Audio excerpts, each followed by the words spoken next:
Welcome dear students, we are study Unit 10 Haloalkanes and Haloarenes। और पिछली classes में हम लोगों ने बहुत कुछ पढ़ लिया इस चैप्टर के बारे में, like classification, nomenclature, preparation, physical properties, chemical properties भी हम लोगों ने स्टार्ट कर दी थी और न्यूक्लियोफिलिक सब्स्टिट्यूशन को हम स्टडी कर चुके हैं।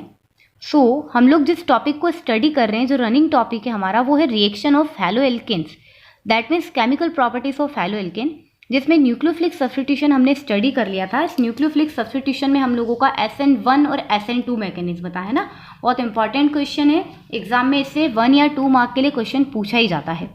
अब हम लोगों के लिए सेकेंड टॉपिक है एलिमिनेशन रिएक्शन, और थर्ड टाइप की केमिकल रिएक्शन ये जो देता है वो क्या है, reaction with metal. Total 3 type की केमिकल रिएक्शन देता है। फर्स्ट हम लोगों ने डिस्कस कर ली थी।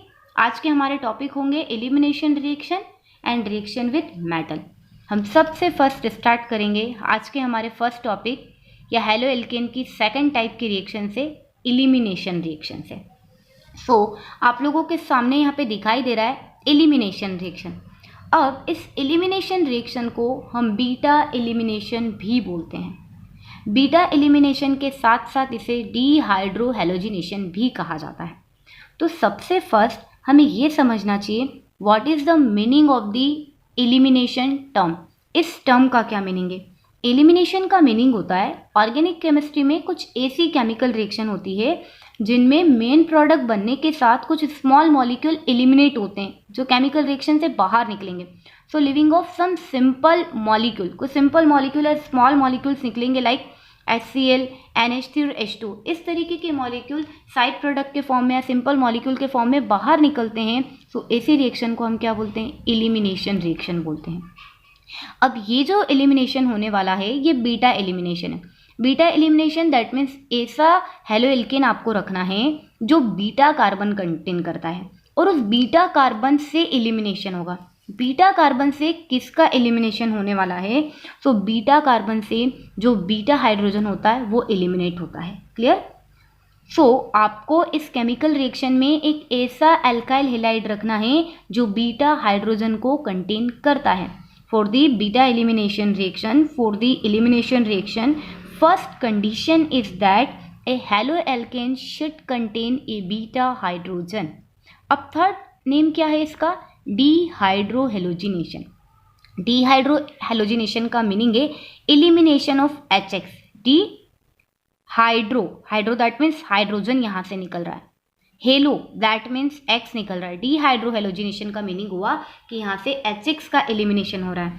जो सिंपल मॉलिक्यूल निकलने वाले होते हैं एलिमिनेशन में, HCl, NH3 और H2 टाइप के, तो यहाँ पर किस टाइप के निकलेंगे? HX टाइप के। दैट मीन्स अगर हमने क्लोराइड वाला एल्काइल हैलाइड लिया होगा तो HCl वहाँ पर निकलेगा। अब एलिमिनेशन रिएक्शन में आपको क्या लेना है? इस एलिमिनेशन रिएक्शन में एक सिंगल रिएक्टेंट दैट मीन्स सिर्फ हैलोएल्केन इन्वॉल्व होता है और हैलोएल्केन बीटा हाइड्रोजन को कंटेन करेगा। ऐसे हैलोएल्केन को अल्कोहलिक पोटेशियम हाइड्रोक्साइड के सॉल्यूशन से ट्रीट किया जाता है।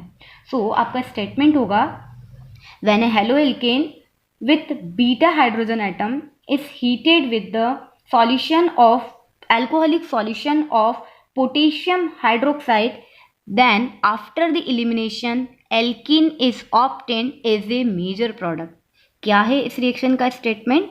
when a haloalkane which contain a beta hydrogen is treated with the alcoholic solution of potassium hydroxide, then alkene is obtained as a major product and HX molecule will be eliminate.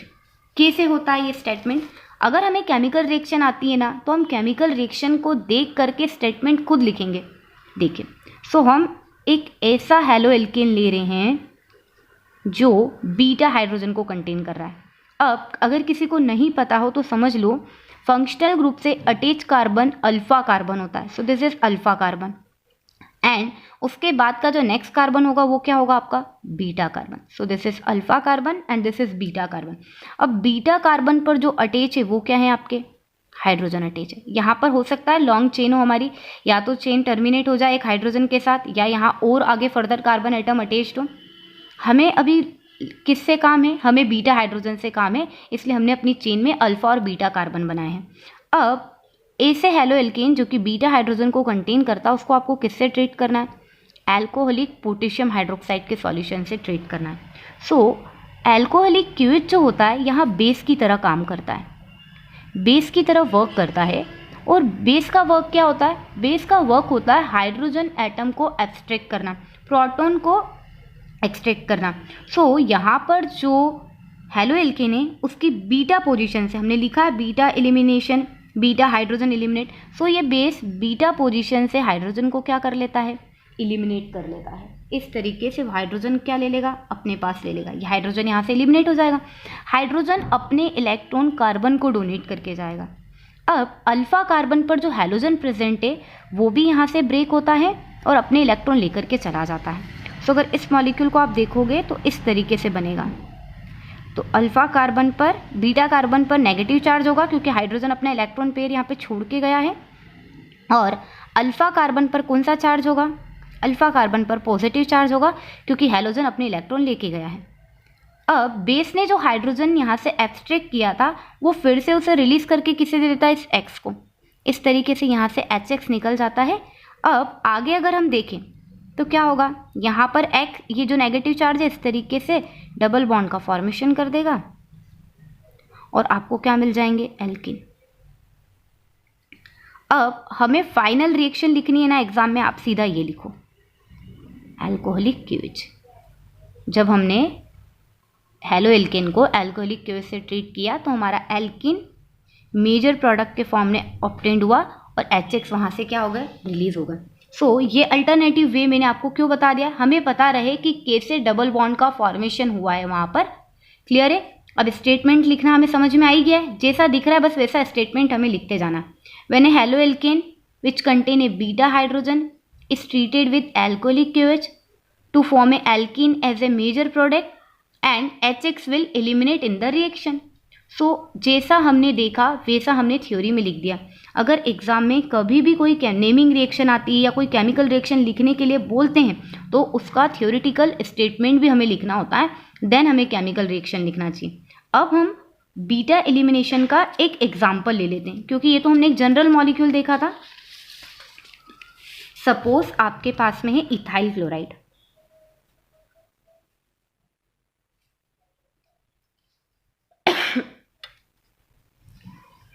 Condition याद रखना, क्योंकि beta hydrogen चाहिए so at least 2 carbon atom तो होना ही चाहिए। अब हम इसे ट्रीट करते हैं एल्कोहलिक क्यूएच से, तो क्या होगा, यहाँ से हाइड्रोजन इलेक्ट्रॉन दे जाएगा और यहाँ से क्लोरीन इलेक्ट्रॉन ले जाएगा। क्या हो जाएगा, CH2, डबल बॉन्ड का फॉर्मेशन होगा CH2। इस तरीके से आपका HCl मॉलिक्यूल निकल गया। क्या बन गया, ये हमारा इथीन का फॉर्मेशन हो गया।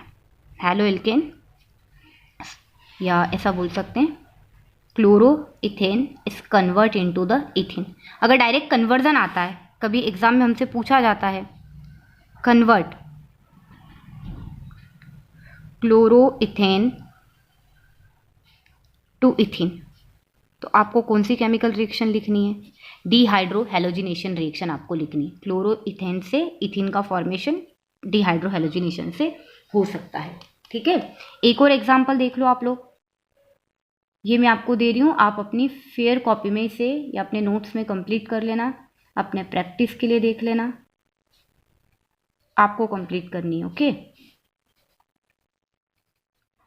अब कभी कभी क्या होता है, इस एल्कोहलिक क्यूएच की प्लेस पे कुछ दूसरे मॉलिक्यूल भी दे दिए जाते हैं। जैसे एल्कोहलिक क्यूएच के प्लेस पर आपको क्या लिखा हुआ भी मिल सकता है, एल्कोहलिक सोडियम एल्कोक्साइड NaOR। अब ये क्या हो सकता है, ये हो सकता है आपका CH3ONa, sodium methoxide, C2H5ONa, sodium ethoxide. ठीक है, एल्कोहलिक क्यूएच की प्लेस पर आपको ये लिखा हुआ भी मिल सकता है NaOR। NaOR को आप RONA भी लिख सकते हैं, इसलिए मैंने यहाँ इस तरीके से रिप्रेजेंट किया है इसे। सो एल्कोहलिक क्यूएच की प्लेस पर हमें NaOR या एल्कोहलिक RONA भी मिल सकता है, तो भी वो क्या होगा, आपका डिहाइड्रो हैलोजिनेशन होगा। अच्छा, अब तक हमने ऐसे एग्जाम्पल देखे हैं जिसमें सिर्फ एक ही बीटा पोजीशन होती है।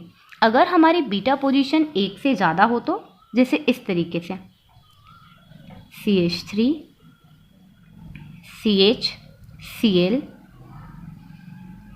CH3 CH3। अब हमने 2 क्लोरोब्यूटेन लिया है। सो 2 क्लोरोब्यूटेन में क्या देखने के लिए मिल रहा है? 2 बीटा पोजीशन है। कैसे? दिस इज अल्फा कार्बन और अल्फा कार्बन से अटैच कार्बन क्या है? Beta carbon. यहाँ भी अल्फा कार्बन से अटैच कार्बन क्या है? Beta carbon. So 2 beta carbon है। अब 2 बीटा कार्बन होने पर हमें क्या मिलना है? किस बीटा कार्बन से आप हाइड्रोजन को एलिमिनेट करेंगे? तो एक ही आपको मेजर प्रोडक्ट मिलेगा। कंडीशन 2 बन रही है। क्या बन रही है? आप 2 प्लेस से बीटा हाइड्रोजन एलिमिनेट कर सकते हैं। देखिए हाइड्रोजन तो यहाँ से चला जाएगा, CH3 CH2 CH में सपोज इस वाले हाइड्रोजन को यहाँ से रिप्लेस कर देती हूँ तो CH3 CH2 CH,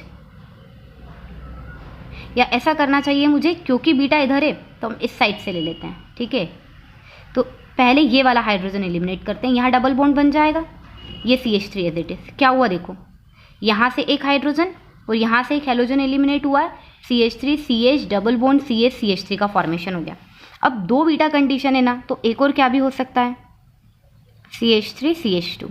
ये बीटा इन्वॉल्व ही नहीं हो रहा है, सिर्फ इस बीटा से हाइड्रोजन जाए। तो यहाँ से हाइड्रोजन निकाल दो, आप यहाँ से एक हाइड्रोजन निकालो तो क्या बन रहा है?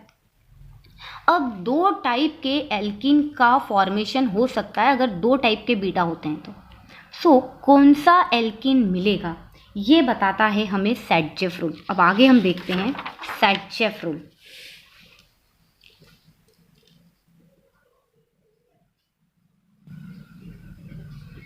सैडजेफ रूल क्या बोलता है कि कौन सा प्रोडक्ट मिलेगा।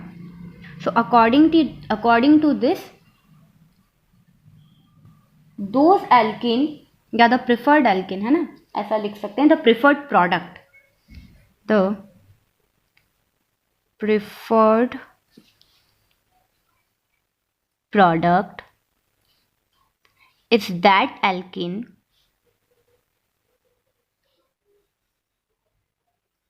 which contain more number of alkyl group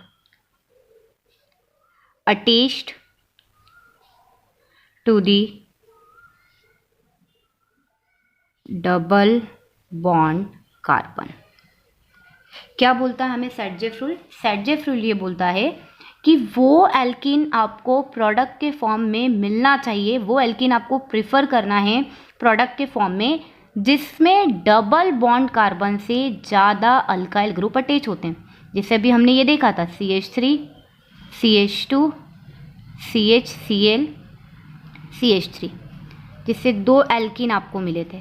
पहला CH3 CH double bond CH CH3 आपको मिला था क्योंकि हमने यहाँ से हाइड्रोजन निकाला था, या फिर आपको ऐसा मिलेगा CH3 CH2 CH double bond CH2। अब दोनों में से कौन सा एल्कीन मेजर प्रोडक्ट है? तो अकॉर्डिंग टू सैडजेफ क्या है, वो एल्कीन मेजर प्रोडक्ट है जिसमें डबल बॉन्ड कार्बन से ज़्यादा अल्काइल ग्रुप अटैच होते हैं। तो पहले इसे देखते हैं। ये डबल बॉन्डेड कार्बन है, इस डबल बॉन्डेड कार्बन से कोई भी अल्काइल ग्रुप अटैच नहीं है। अब इस डबल बॉन्डेड कार्बन से सिर्फ एक अल्काइल ग्रुप अटैच है। ठीक है, अब ये वाला एल्कीन प्रोडक्ट देखते हैं। ये दोनों हमारे डबल बॉन्डेड कार्बन है। इस डबल बॉन्डेड कार्बन से ये एक अल्काइल ग्रुप अटैच है और इस डबल बॉन्ड कार्बन से एक और अल्काइल ग्रुप अटैच है। तो इसमें टोटल कितने अल्काइल ग्रुप हो गए? 2 अल्काइल ग्रुप। और यहाँ कितने अल्काइल ग्रुप हो रहे हैं? Only 1 alkyl group. सो कौन सा एल्कीन आपका मेजर प्रोडक्ट होगा? तो अकॉर्डिंग टू सैडजेफ ये आपका मेजर प्रोडक्ट होगा। क्यों? Because according to Sadjeff rule, the preferred product is that alkene which contain more number of alkyl group directly attached to the double bonded carbon। Clear है? अब आप लोगों के लिए एक एग्जाम्पल और है, CH3 CH2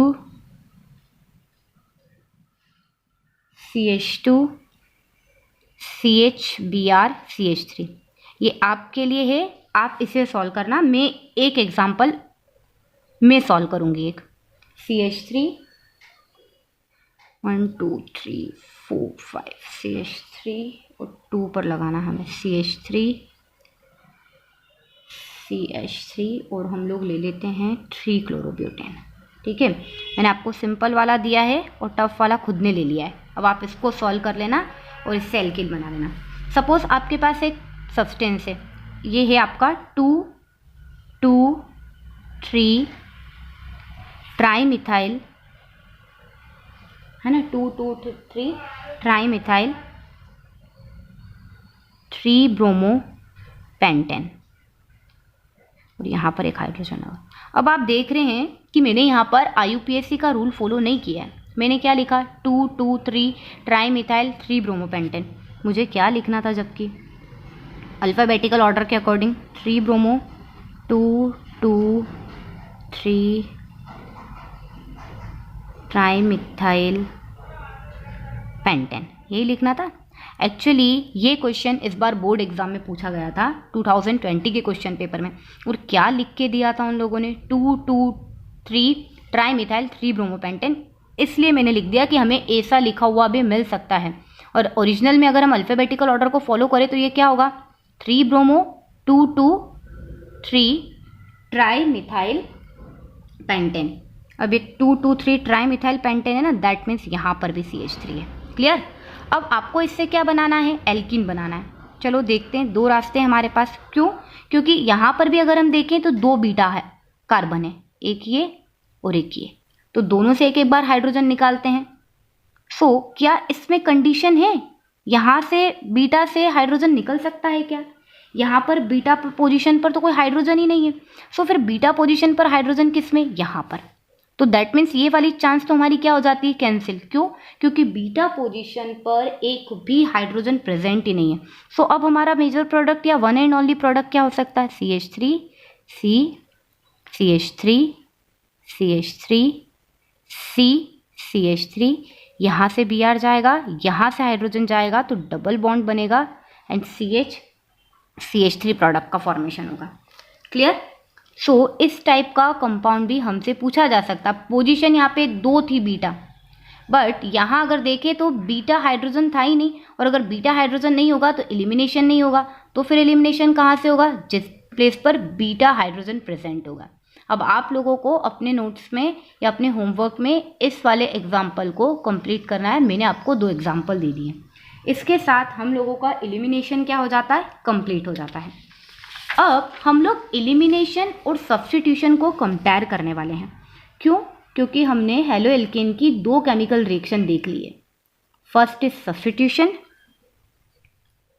and second is elimination. तो एलिमिनेशन और सब्स्टिट्यूशन कैसे, हम लोगों ने देखा कि यहाँ पर KOH रिएक्ट कर रहा था, NaOR रिएक्ट कर रहा था। जब हम एक्वस पोटेशियम हाइड्रोक्साइड ले लेते हैं, जब हम एक्वस RONA ले लेते हैं, तो सब्स्टिट्यूशन होना भी पॉसिबल है।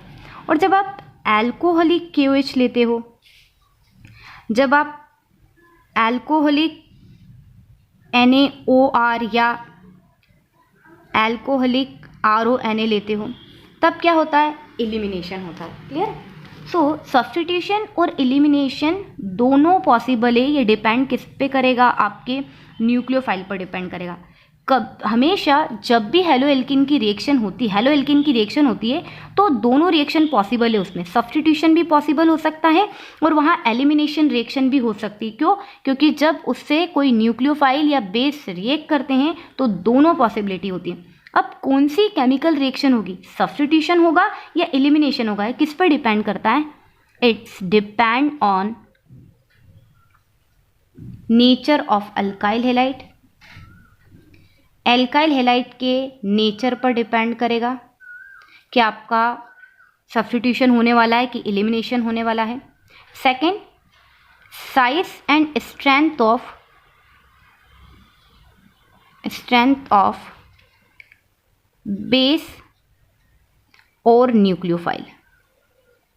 आप जो ये KOH और NOR ले रहे हैं, इसकी साइज और इसके स्ट्रेंथ पर भी डिपेंड करेगा। दैट मीन्स वो एक्वस और एल्कोहलिक तो है ही सही, उसके साथ में क्या मैटर कर रहा है, उसकी साइज़ कि उसकी साइज़ कितनी बड़ी है, उसकी स्ट्रेंथ क्या है, उस पर भी आपकी रिएक्शन डिपेंड करेगी कि वो सब्स्टिट्यूशन होगा या वो एलिमिनेशन होने वाला है। एंड साथ में किस पर डिपेंड करता है, and depend on reaction conditions.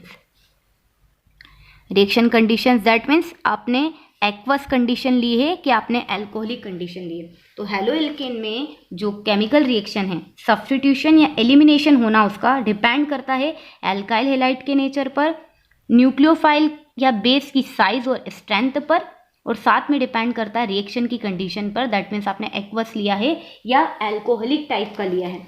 अब सपोज आपने क्या लिया है, अगर आपने एक्वस लिया है तो अंडरस्टूड है सब्स्टिट्यूशन रिएक्शन हो जाएगी, अगर आपने अल्कोहलिक लिया है तो क्या हो जाएगा, इलिमिनेशन हो जाएगा। इसके साथ में अगर आपने स्मॉल न्यूक्लियोफाइल लिया है,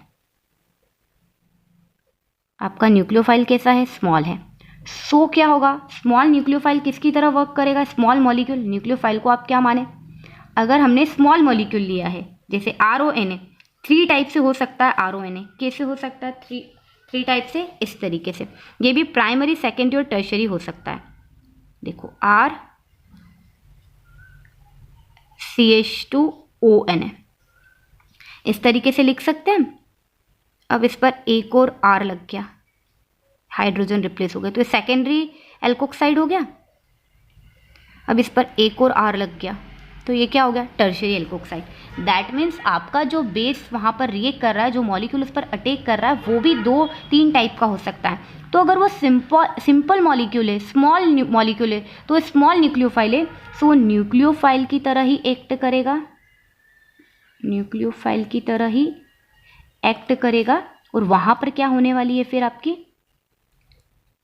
सब्स्टिट्यूशन रिएक्शन होगी। और इसकी जगह आपने क्या ले लिया, बल्कियर न्यूक्लियोफाइल लिया। तो बल्कियर न्यूक्लियोफाइल के केस में क्या होगा, वो किसकी तरह वर्क करेगा वहाँ पर, bulkier nucleophile. That means primary, secondary और टर्शरी एल्कोक्साइड की बात करें तो प्राइमरी एल्कोक्साइड किस कैटेगरी में आ रहा है, स्मॉल न्यूक्लियोफाइल की कैटेगरी में आ रहा है। सो न्यूक्लियोफाइल की तरह वर्क करेगा और सब्स्टिट्यूशन रिएक्शन होगी, आपका सब्स्टिट्यूशन प्रोडक्ट बनेगा। और अगर आपने सेकेंडरी और टर्शरी टाइप के एल्कोक्साइड लिए हैं तो फिर वहाँ पर एलिमिनेशन ही होगा। क्लियर। सो दैट मीन्स वो बेस की तरह वर्क करेगा और ये आपकी हो जाएगी एलिमिनेशन रिएक्शन। सो मैंने आपको कहा कि सब्स्टिट्यूशन और एलिमिनेशन डिपेंड करता है एल्काइल हैलाइड के नेचर पर, बेस या न्यूक्लियोफाइल की साइज और स्ट्रेंथ पर, और रिएक्शन कंडीशन पर। तो सबसे पहले हम लोगों ने देखा रिएक्शन कंडीशन, एक्वस वाली कंडीशन थी तो सब्स्टिट्यूशन हो गया, अल्कोहलिक वाली कंडीशन थी तो एलिमिनेशन हो गया। सेकंड हमने देखा size and strength of base या न्यूक्लियोफाइल। अगर स्मॉल न्यूक्लियोफाइल है तो क्या होगा, सब्स्टिट्यूशन होगा, और अगर आपका बल्कियर न्यूक्लियोफाइल है तो वो बेस की तरह वर्क करेगा और एलिमिनेशन होगा। चलिए अब हम लोग थर्ड टाइप को डिस्कस करते हैं। तो थर्ड कंडीशन है हमारे एल्काइल हैलाइड, है ना, नेचर ऑफ एल्काइल हैलाइड। हम लोग जानते हैं कि हमारे जो एल्काइल हैलाइड होते हैं वो 3 टाइप के होते हैं, primary alkyl halide, secondary alkyl halide और टर्शियरी एल्काइल हैलाइड। तो अगर प्राइमरी एल्काइल हैलाइड रिएक्ट करते हैं तो सब्स्टिट्यूशन रिएक्शन होगी, और सब्स्टिट्यूशन भी क्या होगी, SN2। इट मीन्स जब रिएक्शन हो रही है आपके RX प्लस KOH की रिएक्शन हो रही है या फिर RONA की रिएक्शन हो रही है, तब क्या होना है, यहाँ पर सब्स्टिट्यूशन होगा और ROH का फॉर्मेशन होगा। क्लियर है। या अगर RONA है तो RONA के केस में यहाँ का R, ये O और ये R आपस में अटैच हो जाएंगे, इसे OR अटैच हो जाएगा। क्लियर है। सो अगर प्राइमरी एल्काइल हैलाइड है, हमें क्या याद रखना है कि जब भी प्राइमरी एल्काइल हैलाइड होगा तो सब्स्टिट्यूशन होगा या एलिमिनेशन होगा, सब्स्टिट्यूशन होगा, और कौन सी मैकेनिज्म फॉलो होगी, SN2 होगी। अगर हमारी केमिकल रिएक्शन में सेकेंडरी एल्काइल हैलाइड है और न्यूक्लियोफाइल या बेस से रिएक्ट करता है तो क्या पॉसिबिलिटी, तो secondary alkyl halide substitution reaction दे सकता है और उसकी मैकेनिज्म क्या होगी, SN2। ये भी हो सकता है कि सेकेंडरी एल्काइल हैलाइड हमें क्या भी दे दे, एलिमिनेशन प्रोडक्ट भी दे दे, और डिपेंड किस पे करता है, depend on the strength of nucleophile और बेस। फिर से न्यूक्लियोफाइल और बेस की स्ट्रेंथ पर डिपेंड करेगा। अगर हमारा प्राइमरी न्यूक्लियोफाइल है तो हमें सब्स्टिट्यूशन मिल जाएगा, और अगर हमारा सेकेंडरी या टर्शियरी न्यूक्लियोफाइल है तो फिर अपने को क्या मिलेगी, एलिमिनेशन रिएक्शन। अब टर्शियरी एल्काइल हैलाइड का केस आता है, तो टर्शियरी एल्काइल हैलाइड में सब्स्टिट्यूशन होगा और कौन सी मैकेनिज्म से होगा, SN1, क्योंकि ये टर्शियरी एल्काइल हैलाइड है, टर्शियरी कार्बोकेटायन बनाएगा, इसलिए आपका सब्स्टिट्यूशन होगा और SN1 मैकेनिज्म होगी।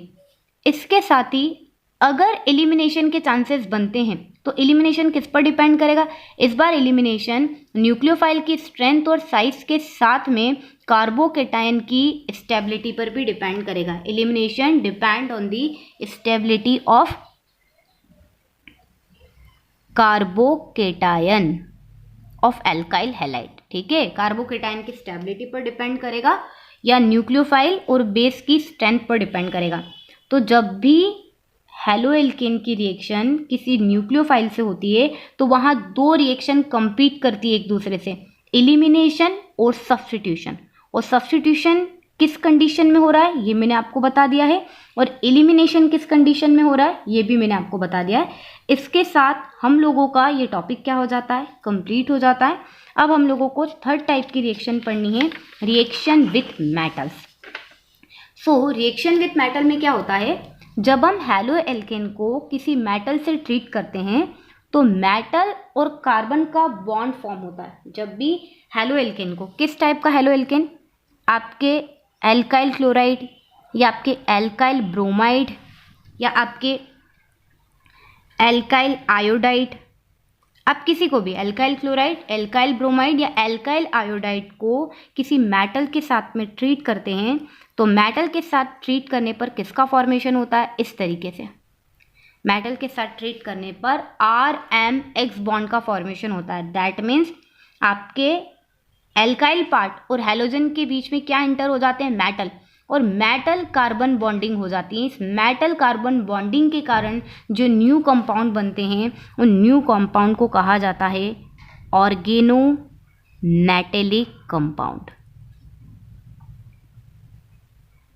क्या देख रहे हैं हम, जब हम एल्काइल क्लोराइड, एल्काइल ब्रोमाइड या एल्काइल आयोडाइड को मेटल से ट्रीट करते हैं तो न्यू कंपाउंड बनते हैं RMX टाइप के या RCH2MX टाइप के कंपाउंड बनते हैं जिसमें मेटल कार्बन बॉन्ड प्रेजेंट होता है, तो उसे हम क्या बोलते हैं, ऑर्गेनिक कंपाउंड। क्या होता है इसमें, कार्बन मेटल बॉन्ड या मेटल कार्बन बॉन्ड होता है, इसलिए इन्हें क्या कहा जाता है, ऑर्गेनो मेटेलिक कंपाउंड कहा जाता है।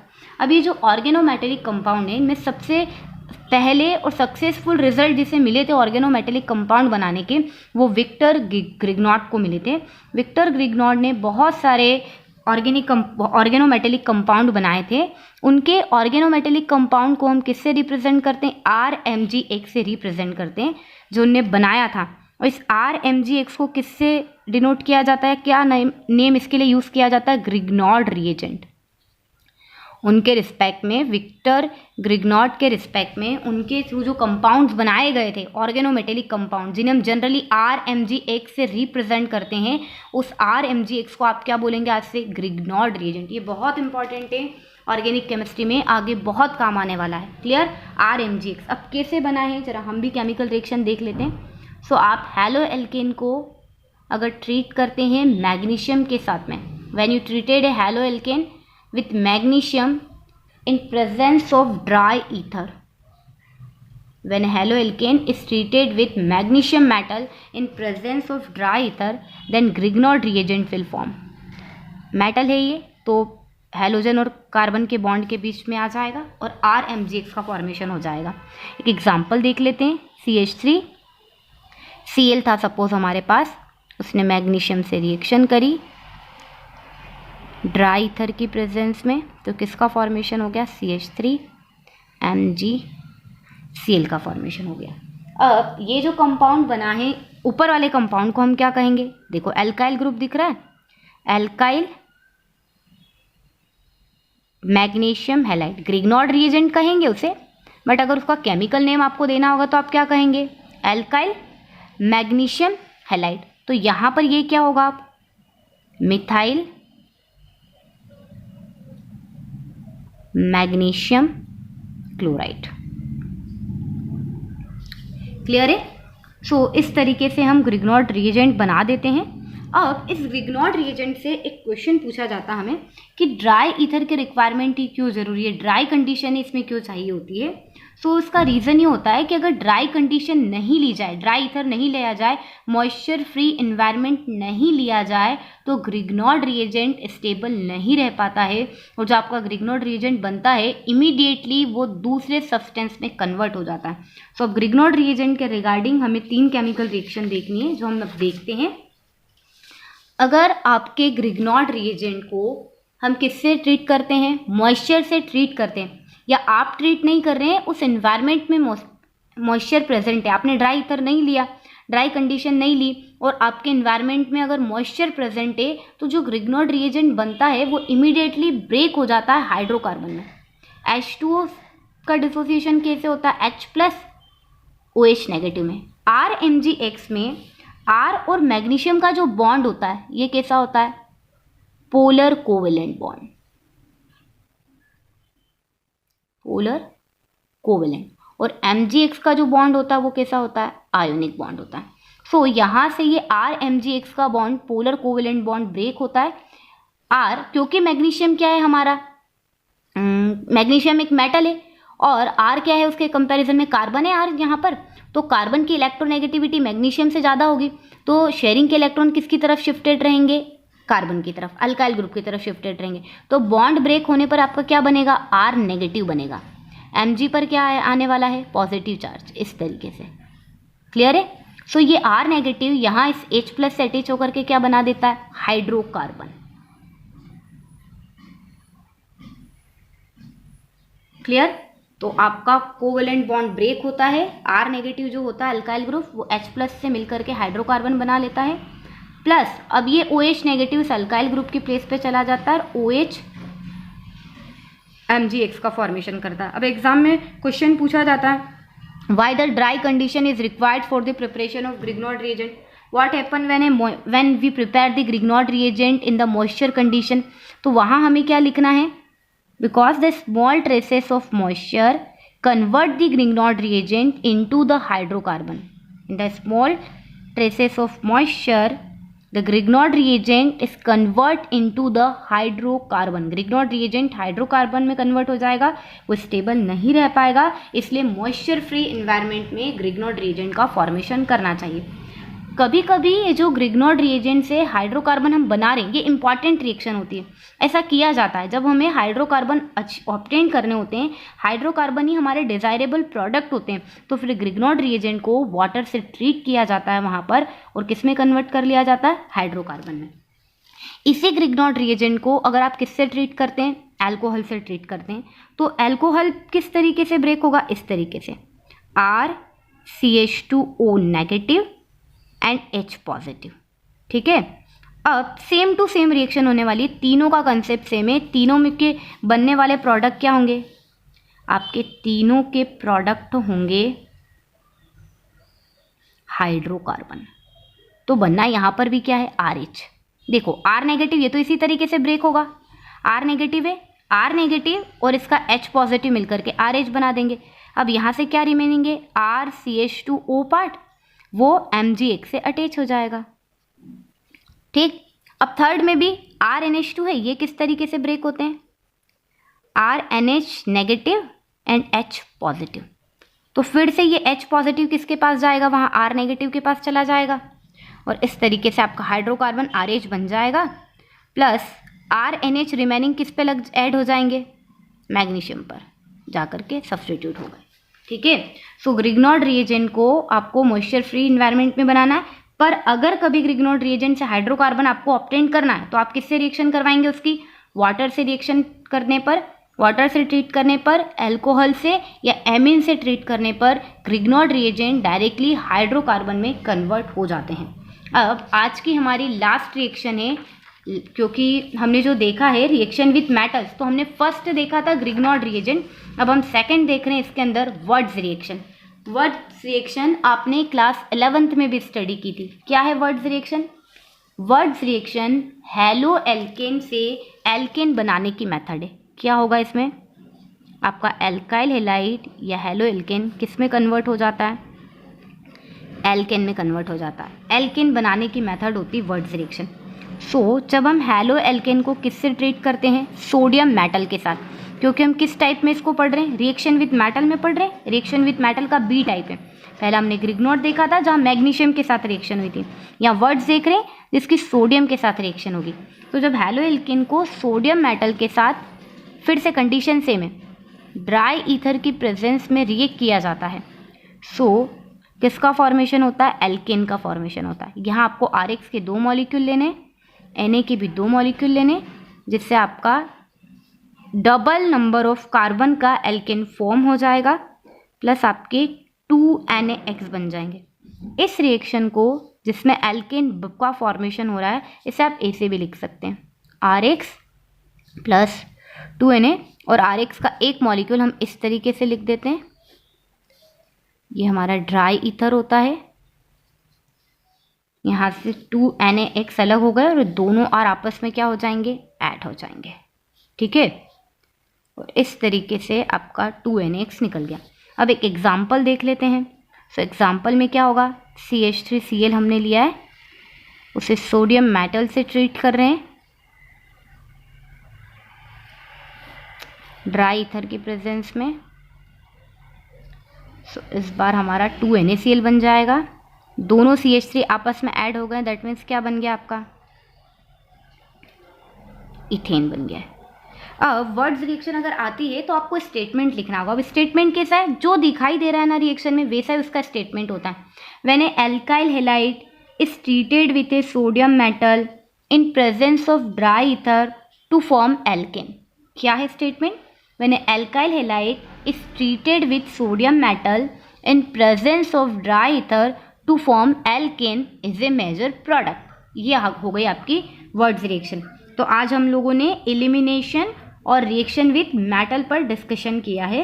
अब अगली क्लासेस में हम लोग पढ़ेंगे रिएक्शन ऑफ हैलो एरेंस।